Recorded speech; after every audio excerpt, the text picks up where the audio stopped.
poder fazer algo relacionado com a literatura, ter a possibilidade de contribuir com o conhecimento, com a experiência de vários escritores para falar a respeito de como produzir, de como escrever, de como poder também ler, a troca dessas informações, e acabou se consolidando e hoje a gente tem uma audiência bem interessante, né?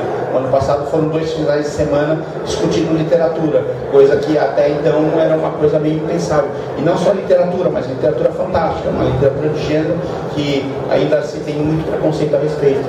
Então a nossa proposta é fazer com que o gênero, além de seja discutido, seja compreendido melhor. A gente consegue trazer pessoas que são consideradas, digamos, cultas, intelectuais, para discutir ficção científica, para discutir terror, para discutir fantasia. Uma pessoa, por exemplo, que vocês conhecem, que é uma Cira Escrito, que é daqui, fez a abertura do Fantasticon, Mundos Fantasticon. Então a gente consegue ter uma interação muito boa com essas pessoas também. E essa é uma proposta desses eventos que eu acabo fazendo, né? Então é mais assim, é complicado mesmo você ter a aceitação, porque normalmente o meio literário é muito preconceituoso em relação a isso, né? A academia meio que rejeita um pouco o gênero, mas aos poucos a gente percebe que paulatinamente a coisa está indo. Ontem mesmo a gente teve a presença da Regina Zimmermann, que veio, que é uma super acadêmica, uma pessoa extremamente capacitada, de alto nível da academia, e no entanto veio aqui para falar sobre literatura fantástica. Então a gente tem essa abertura cada vez maior em relação à aceitação desse gênero. E eu acredito que até esse retorno que está acontecendo agora, com a venda de vários títulos, sempre presente nas listas dos mais vendidos, tem contribuído. Então, há muitos anos, sempre você dá uma olhada na lista dos mais vendidos e tem sempre algum livro de literatura fantástica presente nessas listas. Então, isso também está despertando o mercado, a tal ponto que a gente tem já selos literários voltados só para o gênero. Selos que as editoras estão criando para isso. Um exemplo maior que eu acho é a Companhia das Letras, que até há 2, 3 anos atrás estava nitidamente escrito no site deles: não aceitamos livros de ficção científica.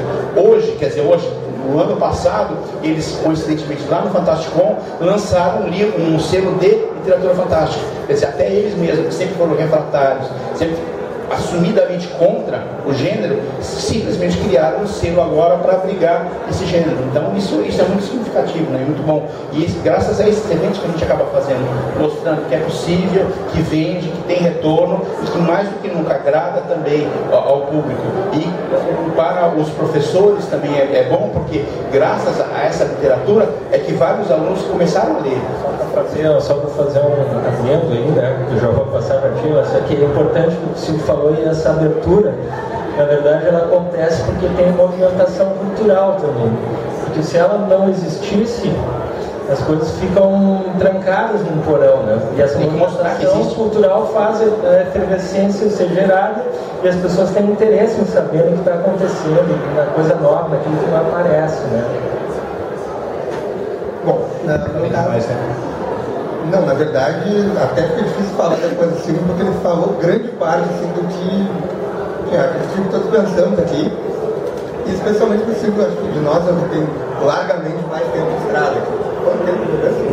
São vários anos, dentre os quais muitos. No meu caso, no caso do Márcio, desde 2001, no meu caso mais recente ainda, desde 2006. Entrei no meio de eventos com o Anime Sul, que é um evento que já foi um dos maiores do Rio Grande do Sul, hoje não existe mais. Depois trabalhei no nosso amigo Márcio aqui de 2007 até 2010. No Anime Extreme, que é o evento chefe da produtora dele, e no Anima Heroes, que é uma marca nossa, que é também congelada, que é parceria da produtora Multiverso com a FAB. Eu faço evento desde 1985. Um pouquinho mais do que eu e o Márcio. Somando eu e o Márcio, não dá perto ainda do tempo que ele faz evento. Então, eu fiz eventos com o Márcio, no caso de anime, alguns deles do Anime Sul. Os primeiros Anime Extreme que eu fiz com o Márcio, eu vou considerar que eles ainda eram eventos de anime. Mas foi na fase de transição para eventos temáticos. Eu acho que como o público mesmo ele se molda, assim como a editora se molda, o evento ele toma ele tem essa cara de aceitar o novo. E isso é uma coisa legal porque não congela com o tempo, né? Nós começamos com o Anime Extreme, ele a cada evento, a cada edição, ele tem atividades novas, propostas novas, e uma variação dele, né, que com o crescimento de um braço dele, surgiu, né, o Emerson com essa proposta nova da Comic Con. Então derivou uma parte do gosto do público do Anime Extreme, e ele vai falar um pouco sobre como... Na verdade, o público da Comic Con é um público que ele ainda não encontrava dentro dos outros eventos um espaço. No caso do Anime Extreme, como é um evento multitemático, tem espaço para várias culturas, inclusive quadrinhos. Então existe uma sala dentro, que é a Liga Comics, que hoje trabalha com a gente na Comic Con. Mas o modelo Comic Con a gente foi buscar de fora, tentar desvencilhar um pouco do que a gente conhecia de como evento de anime, como evento multitemático, até para não criar uma concorrência para os amigos. Então buscamos, no exemplo da GPCon, do FIC, um modelo de atração que ainda não se tinha por aqui, um modelo de convidados que não se tinha por aqui, e acredito que em 3 anos chegamos a um modelo, a um protótipo do que nós queremos ser da Comic Con nos próximos anos. Inclusive, queria agradecer aqui ao Silvio, já que nós estamos, o Silvio faz parte da comissão divulgadora do HQ Mix, e nós figuramos hoje entre os 7 melhores eventos de quadrinhos do Brasil, segundo a avaliação deles ali na sede da comissão. Da comissão, um deles o Silvio. Então, pô, indo para a 3ª edição, sendo avaliado na segunda como um dos 7 maiores do país, para nós é muito gratificante. E o motivo de fazer o evento foi justamente esse. Existiam espaços em outros eventos, mas pequenos para comics, justamente para quadrinhos em geral, justamente por serem eventos multitemáticos. A gente abraçou a ideia de trabalhar com nicho, assim como aqui o pessoal da Ciência da Literatura Fantástica, embora abrace quadrinhos também, tem como nicho a literatura fantástica. Nós temos como nicho os quadrinhos, mas também temos áreas, e é nesse ponto que o meu evento acaba tocando o evento do Matos, mas são as temáticas, com fã-clubes de, no caso, cultura pop variado, e também agora a gente está abrindo sim, um espaço maior para a literatura fantástica, por acreditar que os quadrinhos e ela, eles acabam se entrelaçando em vários níveis. É isso.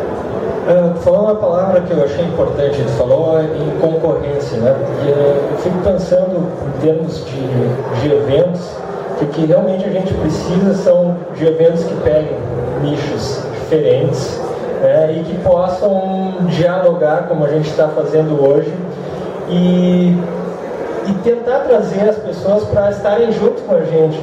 Vocês viram hoje aqui, a gente teve muitos voluntários nos ajudando, participando, novos organizadores, né? Tinha iniciado o nosso evento Odisseia, eu, o César e o Christopher, nós já temos mais 2 organizadores para trabalhar junto, para aquecer isso, para deixar maior, né? Então acho que quanto mais a gente puder segmentar esses nichos e dialogar entre si, a gente faz com que a cultura, né, com que a massa possa se ligar nessa cultura que, no geral, ela está fora de uma grande mídia, né, de jornal. Eu lembro, ano passado, a gente teve uma notinha pequenininha no segundo caderno da 0 Hora, vai sair a literatura, certa literatura fantástica. Já esse ano já saiu quase uma página inteira no segundo caderno. Então, né, a gente vai fomentando isso aos poucos. Vai, né, plantando a semente dentro da sociedade, e eu acho que tu se força a ser visto. Porque no caso do Anime Extreme, né, são 20 mil pessoas no fim de semana, é um evento gigantesco mesmo, ele toma uma proporção muito grande, ele mobiliza várias cidades, são várias caravanas, enfim, e mesmo assim, com toda essa visibilidade, não temos ainda um patrocinador, né, uma empresa que realmente acredite no potencial do evento e invista. A própria mídia agora que está dando atenção para o Anime Extreme depois de vários anos, são 12 anos, né? Agora a gente está vendo, colhendo os resultados. Então, isso mostra só o quanto o público está à frente do pensamento empresarial, porque há muitos anos já esse tipo de evento, esse tipo de assunto já é comentado, já é fomentado, já é introduzido no meio dos nichos, e agora que a coisa empresarialmente, em questão de mídia, começa a se moldar. Esse é um assunto que eu ia puxar, né, do negócio da mídia, né? O que está, né, na mídia principal é bem diferente do que a gente tem visto aqui dos nossos trabalhos, né? Então, vamos comentar um pouco sobre isso. Eu não tenho muito do que reclamar, na verdade, porque desde o primeiro Multiverso Comic Con a gente vem tendo espaço bem bom na mídia. Na verdade, no primeiro, um espaço para o primeiro evento, como tu falava antes, uma notinha aqui, outra ali. Na segunda, eu não posso reclamar de uma capa de um caderno, não posso mesmo. Então, nós tomamos um susto. A Gisele está aqui também, organizadora do Multiverso Comic Con.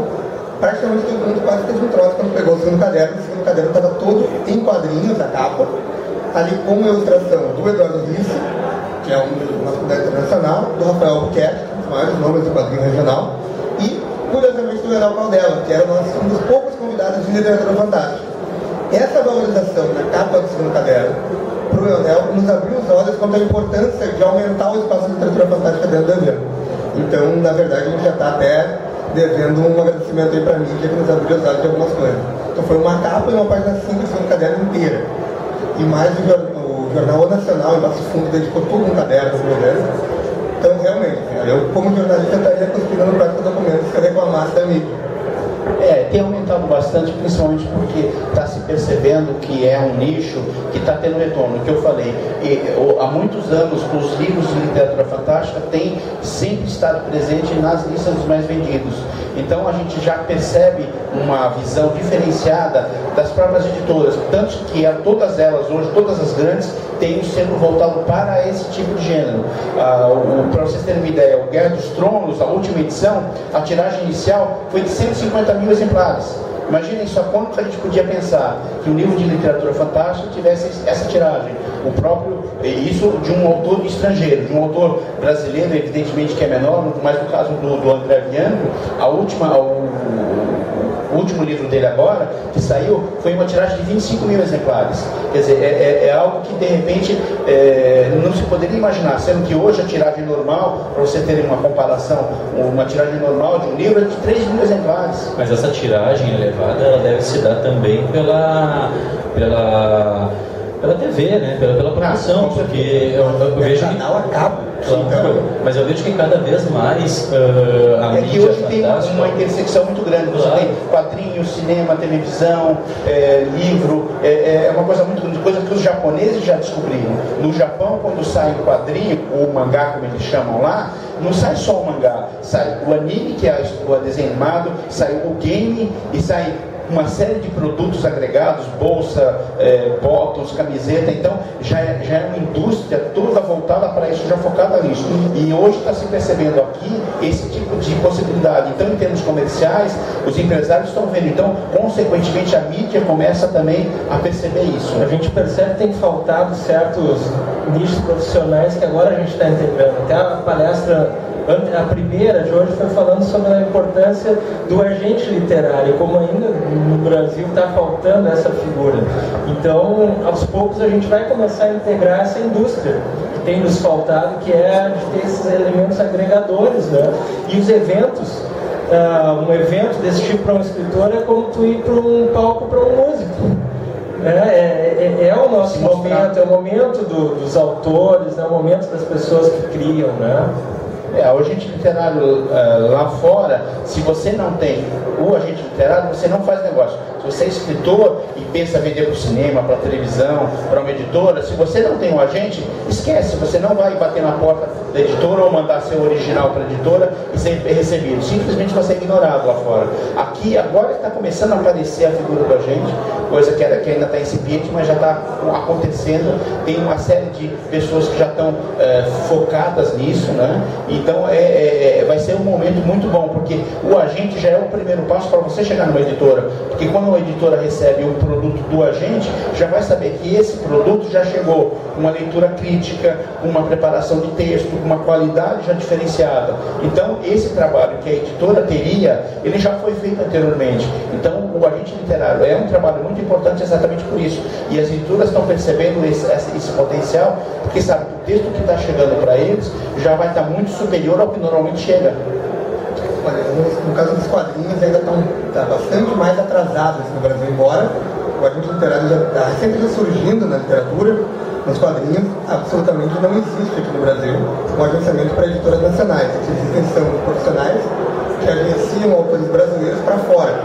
Ainda não existe um mercado de quadrinhos nacional.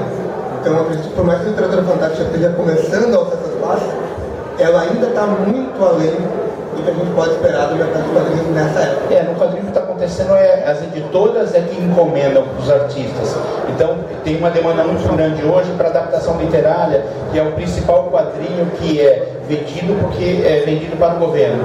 Que o maior comprador hoje no mercado de livros é o governo. E lá eles têm um programa que chama PNBR, e que é o maior comprador de livros, e tem uma categoria de quadrinhos, só que eles estão muito mais focados em adaptações literárias. Então as editoras perceberem esse nicho, então elas veem algum artista que tem potencial, que tem um traço bom, ou é um ilustrador já de livro infantil que teve já alguma repercussão, ou que tem qualidade de texto, eles entram em contato com esses ilustradores, às vezes é ilustrador da própria casa, e faz com que ele faça uma adaptação literária de algum livro. Algo que eu acho bem importante, ali no stream tem muito disso que eu estou vendo pela fala do Márcio, que é de juntar esses vários setores, é exatamente de que esses ilustradores, que esses escritores, né, essas editoras, elas precisam se conhecer, porque é daí que vai surgir esse papo multimídia de uma indústria que vai poder lançar as coisas ao mesmo tempo. Então essa integração é bem importante, e talvez uma das coisas que ainda faltem mesmo para os nossos eventos sejam a valorização feita pelo patrocínio, né? O Márcio estava falando da dificuldade para conseguir um patrocínio de alguém que invista. Como é que tem sido isso nos eventos de vocês? Essa correria para conseguir patrocínio, mas por que ainda não rolou? Né? Hoje a Faro Produtora ela trabalha 100% com recursos próprios. Né? Nós não temos uma empresa que patrocine alguém, que banque o evento, então ele tem que ser moldado de acordo com a perspectiva do mercado. O que eu vejo, que eu percebo bem forte, principalmente no Rio Grande do Sul em si, talvez eu possa estar sendo um pouco ofensivo, mas o pensamento provinciano, porque o fantástico é muito diferente. E esse pensamento, essa novidade na cabeça de pessoas que não têm esse conhecimento, pode ser uma coisa que restringe demais. Então, de vez em quando, tu chega no empresário ao qual tu vai pedir 100 mil reais pro show do Belo, o cara vai te dar esse valor tranquilamente. Agora tu vai pedir 20 mil reais para um Anime Extreme, para uma cultura diferente, ele não entende aquilo, ele acha que aquilo pode ser uma coisa muito ruim para a marca dele, para a empresa, enfim, e esse patrocínio acaba não rolando. Então é bastante complicado mesmo, e eu acho que o público está fazendo a sua parte, cada vez crescendo mais, cada vez se interessando mais, cada vez mostrando mais a mídia em si, que esse tipo de evento, esse tipo de literatura, esse tipo de mídia, ela realmente está crescendo, está ganhando seu corpo e é realmente notável. Tu não pode mais deixar de lado.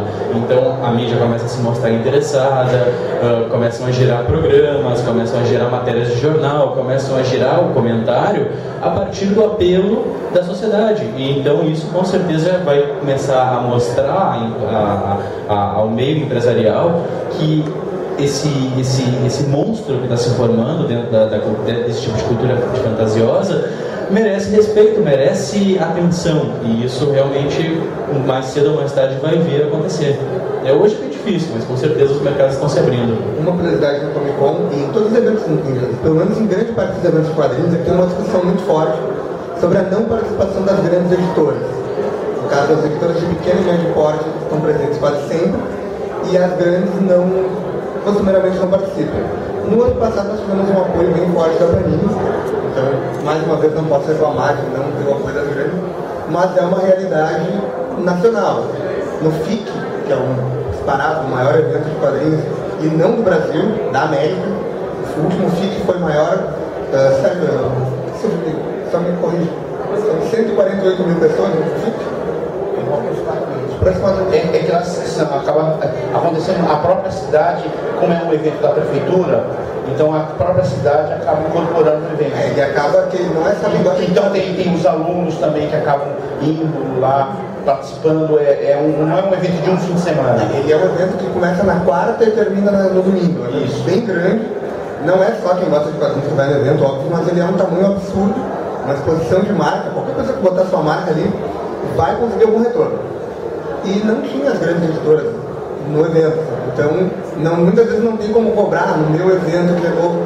Cara, ainda falta uma visão das grandes editoras, com ressalvas, claro, a Panini, que nos apoiou e apoia os eventos, mas várias outras não têm essa visão ainda, então a gente acaba sendo apoiado por editoras de médio porte, como a Jambô, como a Balão, que estão sempre presentes e eles dão esse apoio. Então, a visão empresarial do próprio nicho ainda não enxerga alguns anos. Como é que a gente vai cobrar daqui a pouco que uma General Motors enxerga que quadrinho não é coisa de criança, que alguém que vai dirigir um carro pode se interessar por eventos de quadrinhos? Então, primeiro, acho que nós temos que conquistar o respeito dentro do nicho, para depois poder estar fora. No caso deles acontece uma coisa que é fatal. Para quem faz eventos onde não tem receita, basicamente você só tem duas formas de receber dinheiro: com a venda de estande ou com bilheteria. Então são essas duas formas.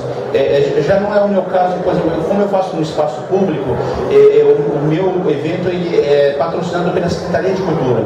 Então eu não cobro ingresso. Então a entrada é franca, tem essa facilidade.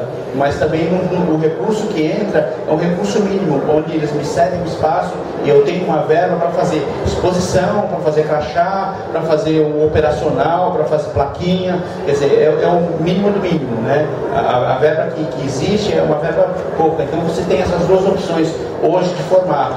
Se for uma coisa particular, você tem só a venda do espaço físico para estande ou a bilheteria. Ou no meu caso, ter a possibilidade de ter uma verba oficial para poder trabalhar com isso. Mas é sempre complicado. E nunca você tem também o empresário focado nisso. Ele sempre vai pensar que retorno que ele vai ter para a marca dele. Então é complicado. E ele, num primeiro momento, o que precisaria acontecer com eles, por exemplo, é estar ali na Lei Rouanet, por exemplo, uma lei de incentivo de cultura. Aí sim que existe essa possibilidade de você cativar o empresário, que ele só vai poder investir se tiver dentro de uma dessas leis de incentivo.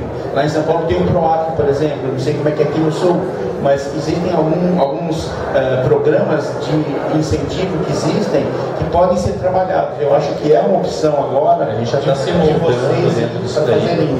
Aqui no Rio Grande do Sul tem a própria Rouanet, tem a LIC, ao qual são ferramentas de captação de recursos, mas muitas vezes a burocracia emperra bastante. O conhecimento específico da lei, o conhecimento da aplicação do projeto em si é um fator que barra bastante. Então, a Fabradora, a gente já está mais ou menos há 1 ano e meio já engatinhando com a Lei Rouanet e com projetos da LIC, e que realmente a burocracia é algo que te tira um pouco o prazer, porque é uma das coisas que realmente vale a pena tu investir nesse tipo de evento, eu como organizador, é o prazer de tu estar ali produzindo algo, né? Tu tá vendo o teu projeto, o teu sonho tomar corpo, e quando tu começa a perder muito tempo em burocracias que realmente tu vê que não vão levar a lugar nenhum, tu desmotiva um pouco. Então, eu agora mesmo eu fiz um curso recente no começo do ano para aprender a trabalhar com a lei. Então agora eu já sei usar toda a lei e tudo mais. Agora eu estou preparando exatamente um projeto para poder participar da Lei Rouanet, né? Então eu pretendo caminhar por isso aí, que eu acho que é um caminho muito viável, porque só dessa forma a gente vai poder conseguir o patrocínio. Nós também, a gente vai partir para esse caminho da Lei Rouanet, e tem outros, a gente tem que ver isso e bater nessa tecla, né? Mesmo que a primeira vez não seja possível, a segunda, e ficar ali insistindo, né? Até que a gente está batendo nessa porta. Né? Você pode prorrogar, você faz um projeto e não deu certo, você tem alguns subterfúgios para prorrogar para o ano que vem, então acaba valendo.